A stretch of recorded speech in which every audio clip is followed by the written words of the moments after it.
오늘 말씀은 이제 13장 끝나고 14장으로 이동하게 됐는데 바울의 1차 전도 여행이 14장에서 마무리가 됩니다. 그러니까 시리아 안디옥을 떠나서 구브로 섬에 올라갔다가 터키 쪽으로 들어가서 버가를 거쳐 비시디아 안디옥에 도착했죠. 그래서 비시디아 안디옥에서 있었던 이야기들이 주로 13장에 다루어지고 14장에서부터는 비시디아 안디옥에서 다음 도시로 이동하게 되는데 그 도시 이름이 이고니온입니다. 한번 지도를 봤으면 좋겠습니다. 여러분 지도를 보시면 이제 전체 지도 제가 좀 전에 말씀드린 모습이 나와 있고요. 시리아 안디옥에서 구브로 섬 갔다가 이제 북쪽으로 쭉 올라와서 비시디아 안디옥, 다음 지도 보여주시면은요. 비시디아 안디옥에서 그 다음 그 이고니온으로 이동하는 동선이 보이죠? 이고니온 아래 뭐가 있습니까? 루스드라가 있고 루스드라에서 약간 남동쪽으로 이동하면 더베가 있는 겁니다. 그러니까 14장에는 이고니온, 루스드라, 더베 선교 이야기가 14장에 다 나와 있습니다. 우선 거리를 한번 좀 눈으로 확인해 보시면 비시디아 안디옥에서 이고니온으로 가는 동선은 조금 긴 편이죠. 이고니온과 루스드라는 매우 짧고요. 루스드라에서 더베로 이동하는 길이는 조금 더 깁니다. 아마 저곳을 다녀오신 분들도 막 그때는 뭐 버스 타고 정신없이 다녀서 이 동선 거리 이 거리를 추정하는 게 쉽지가 않은데 저는 이제 저 지역 학습을 하면서 일일이 자동차로 마일리지 찍고 다녀봤습니다. 정확하게 몇 킬로 나오는지 찍고 다녀봤는데 비시디아 안디옥에서 이고니온까지는 한 160km쯤 돼요. 그러니까 꽤 멀어요. 이 길들이 뭐 우리나라 고속도로와 같은 길들이 아니기 때문에 160km를 가려도 2시간 반 이상이 걸렸던 것 같아요. 전 처음에 깜짝 놀랐습니다. 비시디아 안디옥에서 이고니온 가는 게 저렇게 뭔가 하는 생각으로 이고니온에 도착했던 그런 기억이 생생합니다. 이 지역 선교의 특징은 한 지역에서 복음을 선포하고 거기에 반응이 있게 되고 반응이 있게 되니까 역반응도 생기는 겁니다. 그러니까 복음을 반대하는 사람들의 역반응이 생기고 그들이 박해하기 시작하면 바울은 다른 도시로 이동합니다. 그러니까 박해가 있으면 박해를 피하여 다음 도시 이동 해가지고 더베까지 가는 것이죠. 한번 지난번 말씀이었던 13장 49절 보시면 13장 49절을 보시면 주의 말씀이 그 지방에 비시디아 안디옥입니다.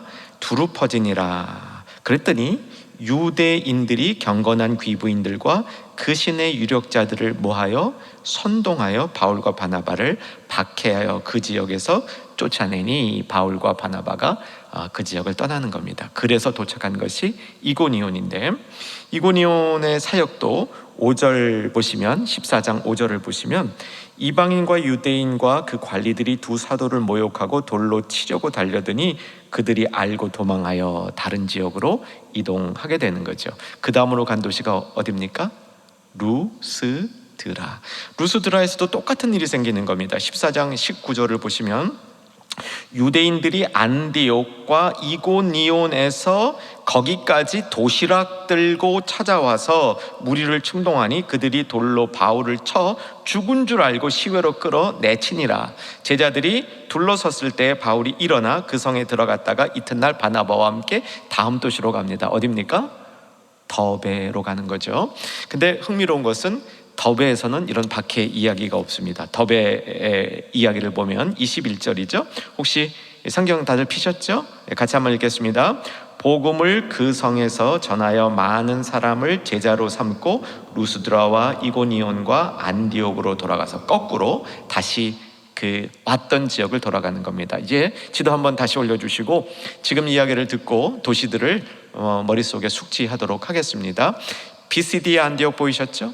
거기서 이고니온으로 이동합니다. 한 160km 정도 이동했습니다. 루스드라는 안 멀어요. 30km 이내입니다. 한 30분만 운전하면 갈 수 있습니다. 그래서 루스드라에 갔다가 루스드라에서 어디로? 더베로 간 거죠. 이 더베는 약 90km 정도 됩니다.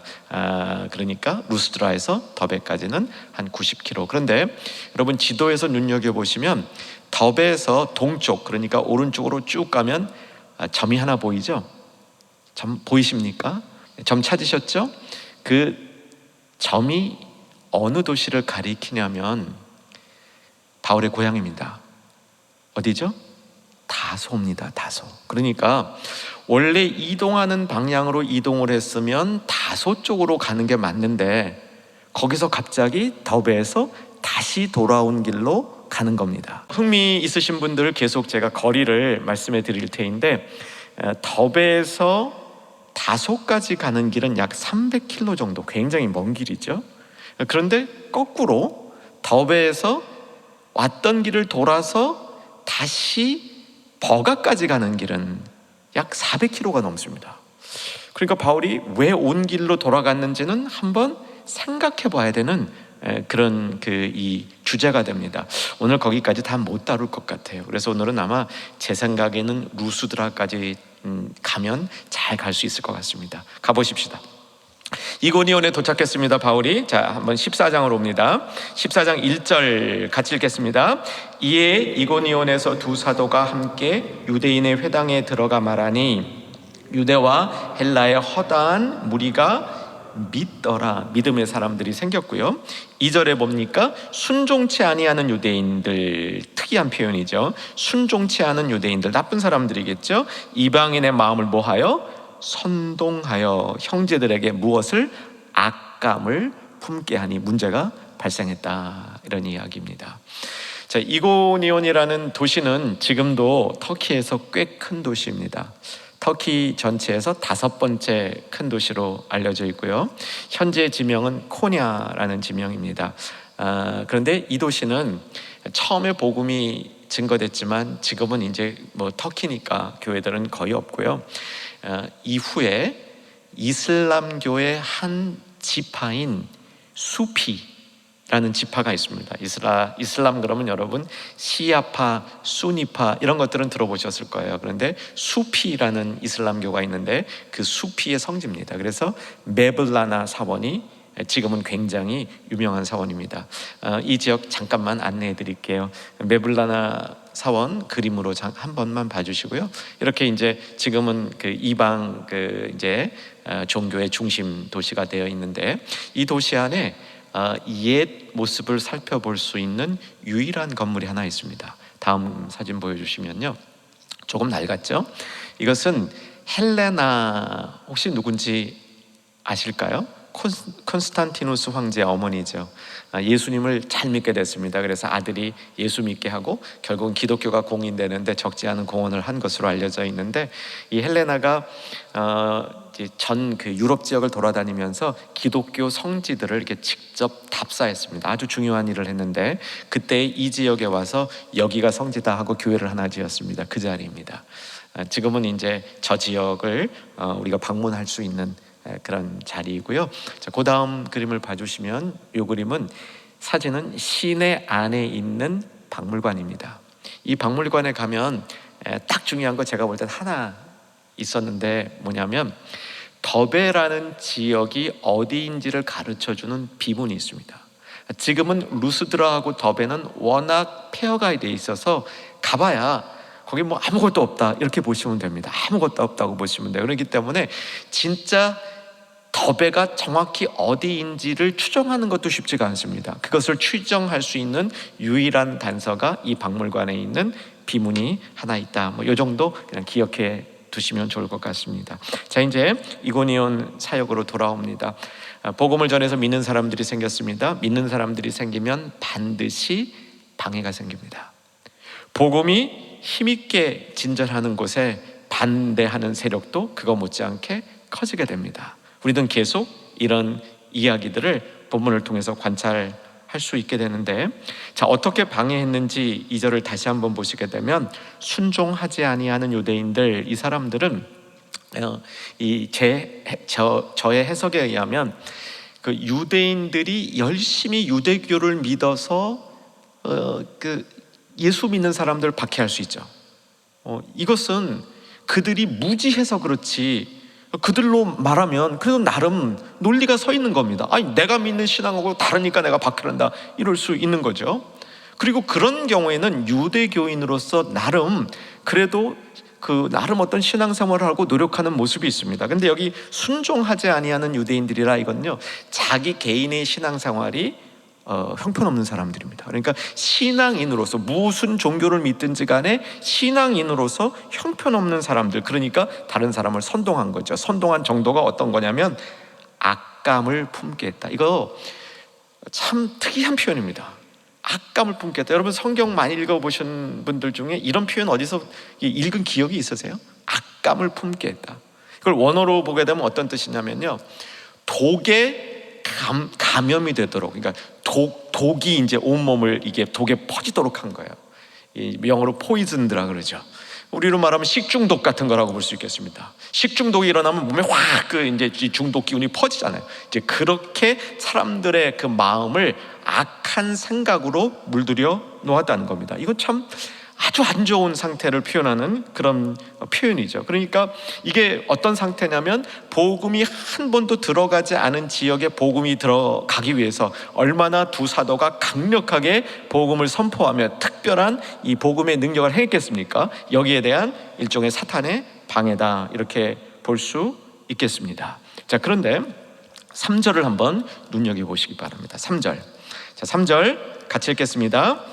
두 사도가 오래 있어 주를 힘입어 담대히 말하니 주께서 그들의 손으로 표적과 기사를 행하게 하여 주사 자기 은혜의 말씀을 증언하니. 이게요, 대부분의 성경을 읽어도 요 구절을 그냥 스쳐 지나가게 돼요. 근데 의미가 꽤 있습니다. 저는 사도행전을 쭉 그 현장을 밟으면서 연구를 해왔었는데, 그때 이제 가진 제 마음 속에 질문 중에 하나가, 바울이 한 지역에 가서 선교를 하면 대략 어느 정도 시간이 걸렸을 것인가? 이거를 이제 추정하는 이제 이 추정을 틈틈이 여러 차례 아주 오랜 기간 동안 해왔습니다. 물론 정확한 답을 찾기는 대단히 어렵습니다. 불가능하다고 얘기할 수 있습니다. 하지만 여러분 한번 들어보세요. 제가 쭉 이 사도행전 전체를 연구하고 또 관련된 그 부분들을 쭉 공부하면서 제 마음속에는 숫자적으로 정확진 않지만 사도 바울의 이 선교 경험상 한 지역에 가서 약 3개월을 머물렀을 것이다, 이렇게 제 마음속에 이렇게 추정이 됐습니다. 그러나 증명할 길이 없어요. 증명할 길이. 이 사람마다, 학자마다 생각이 다 달라요. 혹시 우리 사랑하는 충영 가족 중에 꽤 오래전이지만 한 30년쯤 됐나? 더 전인가? 그때쯤에 우리나라에서 굉장히 많은 반향을 일으켰던 이 학자 겸 이 농촌 지역, 그것도 이제 문둥병자 지역에 가서 선교하셨던 김요석이라는 목사님, 조남을 어렴풋이 아는 분들이 있을 겁니다.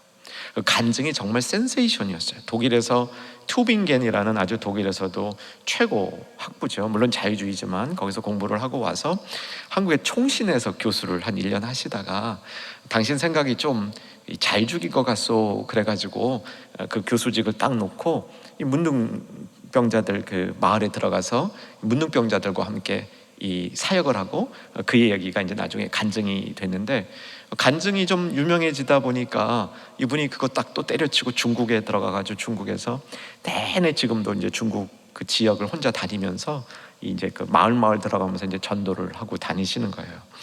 우연히 제가 뉴저지에 있을 때 그분을 이렇게 개인적으로 만날 수 있는 기회가 있었습니다. 그래서 평소에 너무 궁금해가지고 이걸 내가 여쭤봤어요.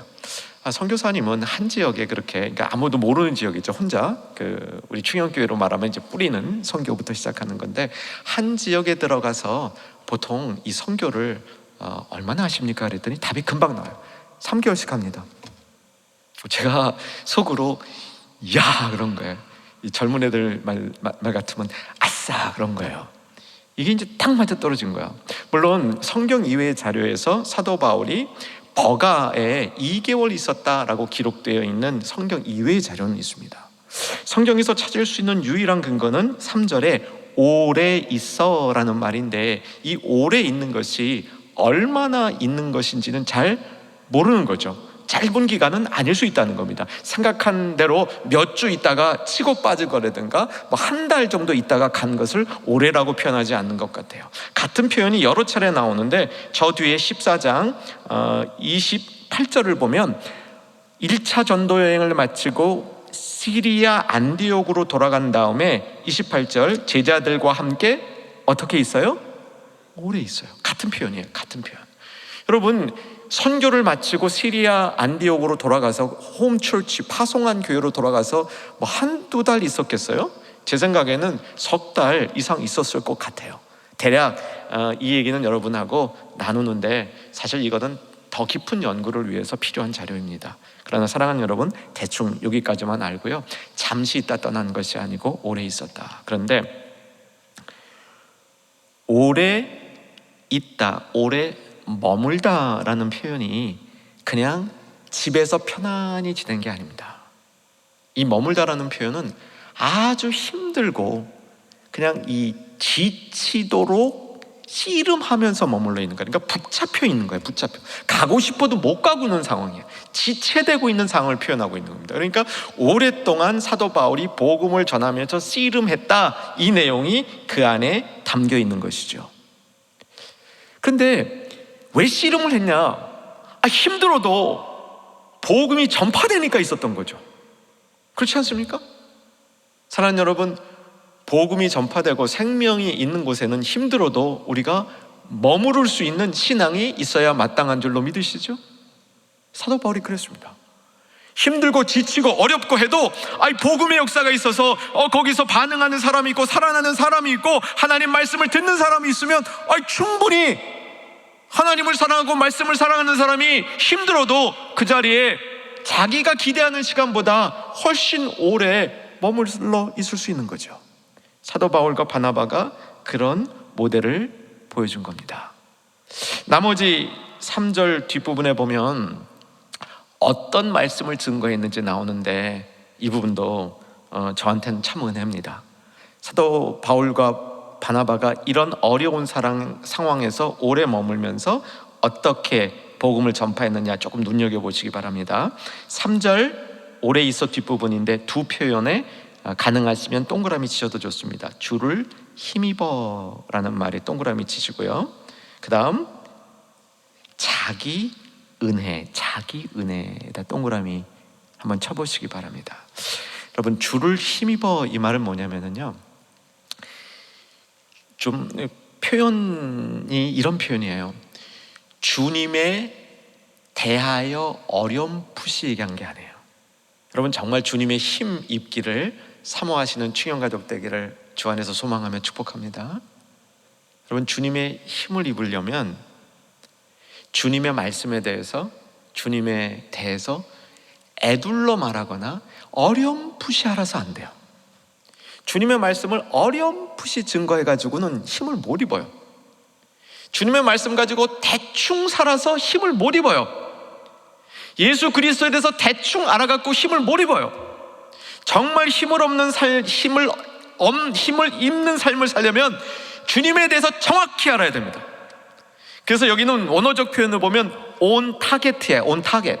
타겟에 정확히 맞게 말씀을 전할 때, 말씀대로 살 때, 말씀을 간직할 때, 그때 힘을 얻는다는 거예요. 이 힘이 있어서 오랜 상황 동안 머물러 있었던 겁니다. 자, 이제 자기 은혜라는 말이 무슨 말인지 살펴볼게요. 여기 자기라는 말은 바울 자신의 은혜 아닙니다. 바나바의 은혜 아닙니다. 여기서 자기는 누구예요? 예수님이에요. 예수님의 은혜의 말씀을, 그 다음 동사도 보세요. 은혜의 말씀을 증언하시니 그랬는데, 예수님 자신이 자기의 은혜의 말씀을 증언해 주시는 거예요. 여러분, 우리가 은혜를 사모할 때도 오늘은 깊이 있게 좀 들어가는 시간이 되었으면 좋겠습니다. 힘을 입어도요, 제대로 된 힘을 입어야 되고요, 은혜를 우리가 받아도 예수님 자신의 은혜, 예수님이 우리를 통하여 역사하실 때 예수님 자신이 역사하는 것과 같은 은혜, 우리가 정말 예수님 그분을 소유함에서 생기는 은혜, 예수님이 주시는 좋은 것 때문에 받는 은혜가 아니라 예수님 자신을 소유해서 받는 은혜, 이게 자기 은혜라는 겁니다. 그래서 이때 사도 바울과 바나바가 어느 정도의 은혜를 보였냐면 예수님이 그 자리에 나타나는 것 같은 은혜를 보냈다는 거예요. 예수님이 현장에 계시는 것 같은 은혜를 보여줬다는 겁니다. 그렇기 때문에 이 캄캄한 도시에 복음이 전달이 되고 교회가 세워지는 역사가 일어났다는 겁니다. 자, 또다시 공식으로 돌아갑니다. 은혜가 많은 곳에 시험도 많습니다. 그래서 4절과 5절에 보면 이 반대 세력도 커지는 겁니다. 4절을 보면 도시 안에 있는 무리가 둘로 갈라지게 되고 적대자들의 세력이 더 커져서 바울과 바나바를 모욕하고 돌로 치려고 달려드니까 바울과 바나바가 떠난 거죠. 자, 그래서 다음 도시로 갔는데 다음 도시가 어디냐면 루스드라입니다. 그래서 사도 바울과 바나바는 루스드라로 전도한 거죠. 이제 다시 한번 지도 보여주시기 바랍니다. 지도 보여주시면 비시디아 언덕 보셨죠? 그 다음에 쭉 160km 정도 이동하면 루스드라가 이고니온이 나오고요. 이고니온에서 거의 남쪽으로 약 30km 이동하면 루스드라가 나옵니다. 여러분 30km 여러분 걸으신다면 얼마나 걸리실 것 같아요? 그래도 꽤 걸리죠? 하루 꽤 팍팍하겠죠? 하루에 장정들은 30km 하루에 걸을 수 있을 거라고 추정이 되는데 당시에 그 유대인들이 이동을 할 때 이런 그 교통 수단 없이 이동하면 30km고요. 하루에 교통 수단을 사용하면 40km 정도였습니다. 그러니까 이제 하루길이면 갈 수 있는 거리에 루스드라가 있었습니다. 아까도 말씀드렸지만 지금은 루스드라에 가봐야 아무것도 없습니다. 정말 아주 그 가난하고 못 사는 깡촌에 가까운 그런 그 자리가 루스드라입니다. 자, 바울과 바나바가 루스드라에 들어갔을 때는 이고니온과는 달리 특정한 사건이 있었던 것을 기록해주고 있습니다. 이고니온은 특별한 사건이 없었죠. 복음을 전했다, 반대자들이 생겼다. 열심히 복음을 전했다, 반대자들의 세력이 더 커졌다. 그들이 해하려 하니까 다른 지역으로 이동했다. 이게 아웃라인인데 루스드라에 가서 보면 이 루스드라에서는 특별한 사건이 있었습니다. 자, 그 사건이 무엇인지 확인하십시다. 8절 같이 읽겠습니다. 루스드라에 발을 쓰지 못하는 한 사람이 앉아 있는데 나면서 걷지 못하게 되어 걸어본 적이 없는 사람이다. 한 번도 걸어본 적이 없는 날 때부터 앉은뱅이라고 얘기할 수 있겠죠. 9절을 제가 읽어드립니다. 바울이 말하는 것을 듣거늘 바울이 주목하여 그 구원 받을 만한 믿음이 그에게 있는 것을 보고 보니까 하나님이 택한 사람이야. 그래서 그에게 병을 고쳐주고 그가 믿음으로 돌아오는 사건이 벌어진 거죠. 이 사건이 센세이션이었습니다. 온 동네에 아주 이 사건이 너무 놀라운 사건으로 펼쳐지게 됐고요. 그래서 동네가 엄청나게 반응을 하는데 아마 사도 바울에게 바나바에게 선교 중에 이렇게까지 반응한 데가 또 있을까? 아주 대단하죠. 신으로 취급을 받습니다. 그런 역사가 일어난 거죠. 한 번 더 계속해서 확인합니다. 11절에서 이제 역사가 일어났고요. 12절을 같이 한번 읽어보면 바나바는 제우스라 하고 바울은 그 중에 말하는 자이므로 헤르메스라 하더라. 다시 한번 이제 머릿속에 담고 갑니다. 바나바를 누구라 그래요? 제우스. 바울을 누구라 그래요? 헤르메스. 왜 헤르메스라 그랬습니까? 말을 잘한다는 거예요. 실제로 그리스 신화의 헤르메스라는 신은 이 말이 아주 탁월한 사람입니다. 아주 말장, 요즘 말하면 대변인입니다. 너무너무 말을 잘해요. 그래서 저 말 잘하는 사람은 헤르메스, 이렇게 신이 강림하셨다 이렇게 본 겁니다. 여기서 이제 또 하나 우리가 이제 역으로 짚어볼 수 있는 게 뭐냐면 바울과 바나바 중에 누가 더 미남이었겠습니까?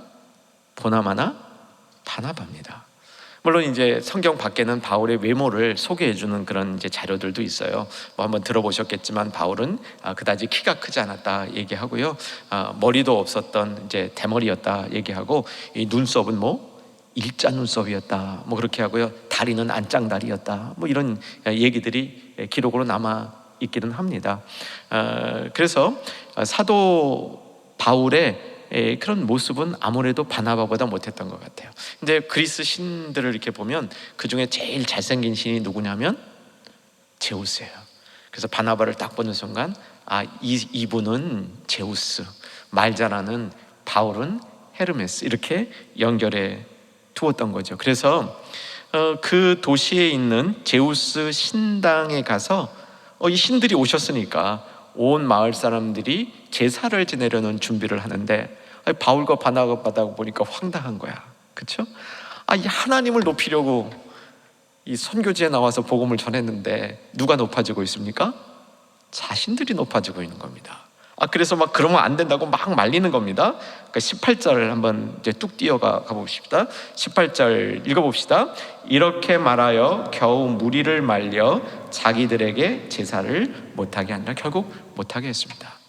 자, 이 사건을 이제 조금 더 깊게 살펴보려고 합니다. 베드로와 요한이 오순절 사건 이후에 막 예루살렘에서 뜨거운 일이 일어났을 때 사도행전 3장에 보면 베드로와 요한이 성전에 올라가는 장면이 나오죠.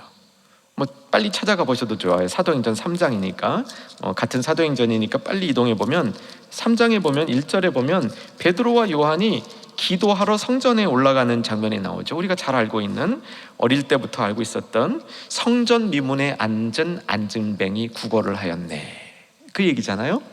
그래서 이 안진뱅이를 베드로와 요한이 고쳐주죠. 금광은 나 없어도 내게 있는 건 내게 주니 곧 나사렛 예수의 이름으로 일어나라. 우리가 알고 있는 이런 얘기를 선포한 겁니다.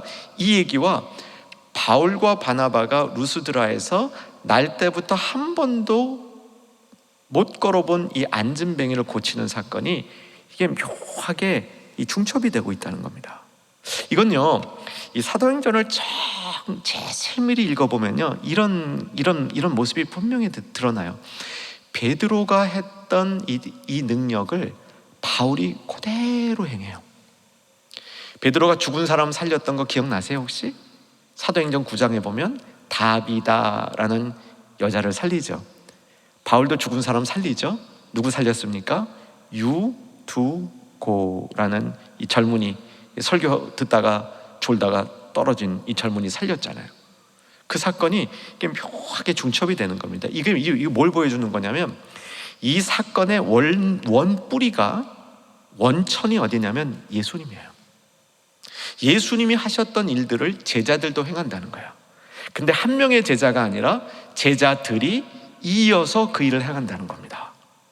그 예수님으로부터 나온 능력이 계속 전달되고 있는 모습을 사도행전이 보여주는 거예요. 그러니까 복음과 함께 예수 그리스도의 능력이 땅끝까지 전진해 나간다, 그것을 보여주고 있는 것이다, 이렇게 이해하면 될 것 같습니다. 자, 그래서 성전 미문에 있는 안진뱅이를 고친 다음에 베드로와 요한이 받았던 수혜가 있었습니다. 사도행전 3장을 놓고 보면 결국은 성전 미문에 안진뱅이를 고쳤다는 사건이 핵심이 아니라, 성전 미문에 있는 안진뱅이는요 굉장히 유명인이었습니다. 왜 유명인이었냐면, 맨날 성전 문에 앉아가지고 구걸하니까 성전에 온 사람들은 그를 안 본 사람이 없어. 그래서 그는 누구보다도 예루살렘 성에서 인지도가 높은 사람이었어요. 그런데 그 사람이 병을 고쳤다니까 이게 도시의 화제가 되는 겁니다. 도시의 뉴스가 된 거예요. 그 사람이 막 떡하니 일어나서 돌아다니니까 이것처럼 강력한 시청각 교육이 없는 거예요. 그러니까 보고 있는 사람들이 이거 다 어떻게 된 거야? 그랬더니 이 사람이 또 간증을 해. 저 베드로와 요한이 나를 고쳤습니다. 그 사람들이 베드로와 요한한테 몰려드는 거예요. 여러분, 이런 기회가 있으면 베드로와 요한은 뭐 했겠습니까? 복음을 전했죠. 내가 이런 능력을 행할 수 있었던 것은 나의 힘이 아니라 나를 구원해 주신 예수님의 힘이요 우리에게 오신 성령의 능력이다. 이렇게 복음을 전한 거죠. 똑같은 일이 루스드라에서도 일어난 겁니다. 그러니까 안진뱅이, 다시 이제 본문으로 이동해 주세요. 14장, 사도행전 14장으로 이동해 주시면 이제 안진뱅이가 일어났습니다. 그래서 그것을 보고 신이 강림했다라고 하는 12절까지 우리가 읽었습니다. 자, 14절을 보시면 두 사도 바나바와 바울이 듣고 옷을 찢고 무리 가운데 뛰어들어가 소리질러 이러면 안 됩니다 라고 얘기하면서 우리도 여러분과 같은 성정을 가진 사람이라. 거기까지 따라오셨습니까? 눈으로? 자, 그 다음이에요. 그 다음을 보시면 여러분에게 복음을 전하는 게 우리의 임무입니다. 이렇게 얘기하는 거예요. 이 안진뱅이 고치는 게 우리 임무가 아니고 복음을 전하는 게 우리의 임무인 겁니다. 이렇게 얘기를 하는 겁니다. 야, 그러니까 사람들이 그 복음을 듣기 시작하는데 15절 후반부입니다. 복음을 전하는데 이 복음의 내용이 15, 16, 17절에 나오는 거예요. 자, 이제 눈여겨보셔야 됩니다. 15절 바나바와 바울이 루스드라에서 전한 복음이에요. 자, 여기서 잠깐만 제가 사족 달고 갑니다. 13장 비시디아 안디옥에서 전한 그 설교를 제가 4번 설교했어요. 그 짧은 절 가지고 금요 강단에서 4번을 제가 다뤘습니다. 제 마음은 성경에 적혀져 있는 그 설교를 그대로 우리가 알았으면 좋겠어요. 설교자가 말씀을 풀어주는 것도 필요합니다. 그런데 성경에 적혀 있는 그 복음, 그 원초적인 걸 여러분들이 좀 그대로 알았으면 좋겠어요. 그거에 다른 설명이 없이도 그걸 듣고 그냥 우리 주변에 그 하나님 말씀을 사랑하는 성도들 좀 그것만 듣고도 좀 은혜를 받았으면 좋겠습니다. 그게 제 마음입니다. 자, 그런 마음으로 15절 그 뒷부분을 한번 봤으면 합니다. 헛된 일을 버리고, 첫째, 천지와 바다와 그 가운데 만물을 지으시고, 창조주를 강조합니다. 창조하셨을 뿐만 아니라 살아계신 하나님께, 복음의 핵심 나옵니다. 돌아오라에 돌아오라. 하나님께로 돌아오라. 이게 루스드라에서 전한 복음의 핵심입니다. 여러분, 이 말씀은 우리가 잘 아는 말씀이죠. 그런데 매일 우리가 묵상하고 적용해야 돼요. 하나님께로 돌아가자. 하나님 앞으로 돌아가자. 나에게 힘든 일이 있을 때 그 자리에 주저앉아 있지 말고 하나님께로 돌아가자. 나에게 기쁜 일이 있을 때 하나님께로 돌아가자. 나의 인생의 가장 큰 그림이 뭐냐? 하나님께로 돌아가자. 이것이 복음의 핵심 중의 핵심인 겁니다. 루스드라에서 그 복음을 전했습니다. 자, 그 배경도 좀 말씀드릴게요. 이게요, 루스드라라는 도시는 좀 특이한 도시예요. 아까 6절 한번 보시면 14장 6절 루가오니아 지역의 두 성, 하나가 루스드라, 다른 하나가 더베예요. 앞에서 여러분 읽을 때 잘 따라오셨는지 모르겠는데 자기네 말로 이런 표현이 있어요. 자기네 말로 방언을 쓰고 있는 지역이에요. 그러니까 헬라 지역이지만 헬라 문화 이외에 자기 문화가 더 많이 통용되고 있는 지역이란 말입니다. 이것을 다른 말로 표현하면 뭐냐면 시골이란 말이에요. 시골. 자기네 고유한 문화가 있는 겁니다. 이 헬라 세계가 있고 언어가 있지만 그 언어를 쓰는 게 아니고 자기네 고유 언어를 따로 쓰고 있는 사람들이란 말이죠. 거기 가서 복음을 전하는 겁니다. 회당에서 복음을 전할 때하고 다르게 전하는 겁니다. 얼마나 바울과 바나바가 센스가 있어요. 맨날 똑같은 얘기하는 게 아니에요. 대상이 누구냐에 따라 접근법이 달라지고 있는 겁니다. 회당에서 전할 때에는 구약을 인용해요. 근데 구약을 전혀 모르는 사람한테 가서 복음을 전하는데 구약 잔뜩 인용하면 어떡합니까? 그러니까 큰 개념의 하나님이 누구신가를 정하는, 그 하나님은 세상을 창조하시고 그리고 살아계신 하나님이라는 겁니다. 우리에게도 적용이 되죠. 그죠? 특별히 살아계신 하나님. 물론 당시의 문화에서, 헬라 문화는요, 신이 그 살아는 있는데 인간 일에 관여는 안 해요. 근데 그 살아계신 하나님은 인간 일에 관여하는 겁니다. 인간 일에 관심을 가는 거예요. 인간을 케어해 주는 거예요. 인간을 돌봐주는 거예요. 그래서 그 하나님께로 돌아가자라고 복음을 전하고 있는 겁니다. 자, 그 다음에 이 세대에 대한 큰 그림을 16절에서 보여주는데, 하나님이 예전에는 죄인들이 자기 길로 가는 걸 이방 사람들이 그냥 자기 멋대로 사는 걸 방임하셨는데, 예수 그리스도라는 분이 이 땅에 오심으로 이방인들도 하나님 앞에 나올 수 있는 길을 열어주셨다는 거예요. 하나님이 그들도 불러주셨다는 거예요. 그들도 하나님을 알 수 있게 해주셨다는 겁니다. 여러분, 우리 충영 가족들은 신앙생활을 오래 하신 분들이 상당수입니다. 40년, 50년 허다하실 것 같아요. 근데 여러분, 이렇게 쭉 말씀을 들으시면서 그 믿음에도 계절이 있다는 얘기 들어보셨습니까? 믿음에도 계절이 있다. 사실 있어요. 이게 주기가 있듯이 하나님이 은혜를 우리에게 막 부어주시는 계절이 있습니다. 여러분, 그런 얘기 들어보셨죠? 그 얘기가 성경에 나와요. 17절에 나와요. 17절에 보면 예수님이 이 땅에 오신 것이 결실기라는 거예요. 결실기. 찾으셨죠? 결실기. 결실기를 주사 음식과 기쁨으로 마음에 만족을 주셨다. 그렇게 선포하고 있는 겁니다. 좀 빨리 정돈을 하겠습니다. 그래서 이 모든 것이 하나님의 선한 일이었다, 이렇게 강조를 합니다. 자, 이제 오늘 말씀을 최종적으로 다 정리합니다. 우리는 예수님을 믿는 구원의 신앙을 갖고 있습니다. 오직 예수님의 신앙을 갖고 있고, 그 예수님이 부활하셨다는 것을 지난 주일날 우리 마음껏 고백을 하고 선포를 했습니다. 그렇죠? 예수님이 우리에게 정말 중요한 믿음의 교훈을 가르쳐 주셨습니다. 근데 예수님을 통해서 우리가 또 하나 더 크게 배울 수 있는 건 뭐냐면, 하나님이 일반적으로 주시는 은총도 굉장히 크다는 거예요. 이 세상을 창조하시고 그 창조의 세계를 우리로 하여금 즐길 수 있게 해주시고, 그 창조의 세계 속에서 살아 역사하심으로 우리의 삶을 큰 차원에서 때로는 비를 내려주시고, 때로는 곡식을 먹게 하시고, 때로는 마음속에 만족을 주시고, 이렇게 함으로 우리의 삶을 풍성하게 해주시는 하나님이 계시다는 겁니다. 그 하나님을 잊지 말라고 가르쳐 주는 거죠. 여러분, 지금 참 힘든 시기죠. 그런데 이 힘든 시기가 역설로 우리에게는 결실기가 될 수 있습니다. 참 경제적으로 힘든 시기입니다. 기쁨이 메말라 있는 시기입니다.